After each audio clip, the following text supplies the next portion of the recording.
जय हो भगवान कार्तिकेश्वर भगवान की जय। और ये भटवाड़ी में ये सायंकालीन भटवाड़ी का दृश्य है और सूर्य अस्ताचल में चले गए हैं और ये भगवान कार्तिक स्वामी आसमान बादलों से ढका हुआ ऐसे लग रहा है जैसे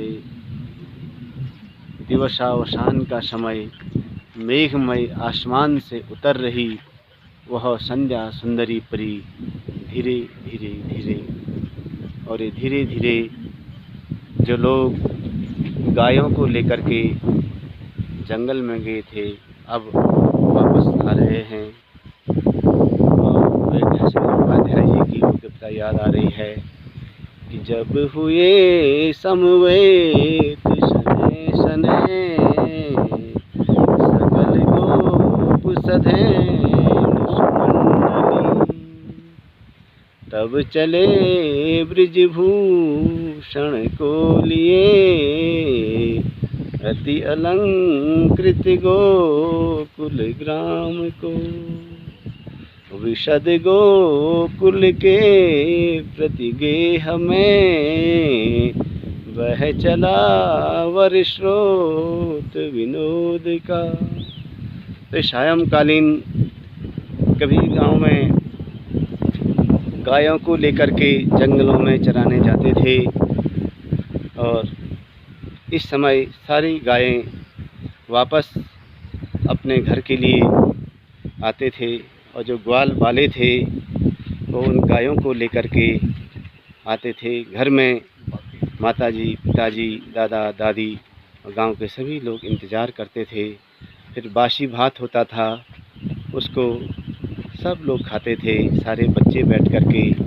और उसमें भी एक बहुत अलौकिकता थी कि जब 4 भाई 5 भाई 6 भाई बैठते थे एक ही बर्तन में खाते थे और उस बर्तन में भी बारी बारी से खाते थे, कहीं कोई ज़्यादा ना खा ले।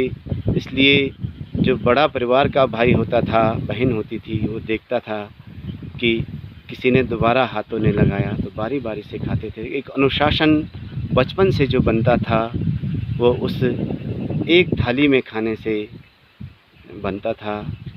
आज भी लोग इधर उधर हैं देश विदेश में हैं लेकिन आते हैं इस प्राकृतिक सुषमा की इस प्राकृतिक जो सुंदरता है इसको निहारने इसको देखने इसका अनुभव लेने जिसकी रज में लोट लोट कर बड़े हुए हैं घुटनों के बल सरक सरक के खड़े हुए हैं।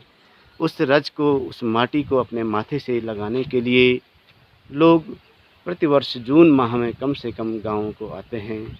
और ये गौशालाएं हैं जहां आज भी गायों की सेवा में ग्रामीण जो गांववासी हैं भारत माता के जो ग्रामवासी वो आते हैं और घर में रहते हैं और गायों की सेवा करते हैं। ये जो वृक्ष हैं ये गायों का चारा हैं लेकिन अब कम लोग गांव में हैं तो इसलिए इनमें चारा प्रचुर मात्रा में है। हवा ये जो बांज और बुरांस हरीन और जो पीपल के वृक्ष हैं इनसे ये हवा चल रही है। और इस जो शहरों में जो तपतपाती हुई गर्मी है वो यहाँ शांत भाव से चल रही है और उसका आनंद लेते हुए भाई ललित पौड़ी से पहुँचा है। पूज्य चाचा जी चंडीगढ़ से पहुँचे हैं और एक खेतों में रुपाई का कार्यक्रम चल रहा है और पेड़ों में धारों में लोग हैं। कोई वृक्षों से घास निकाल रहे हैं गायों के लिए और कोई धारे में अपने बर्तन मांज रहे हैं। स्वच्छ जल पीने के लिए कोई फिल्टर नहीं कोई एसी नहीं कोई कूलर नहीं। एक प्राकृतिक जो सुषमा है प्राकृतिक जो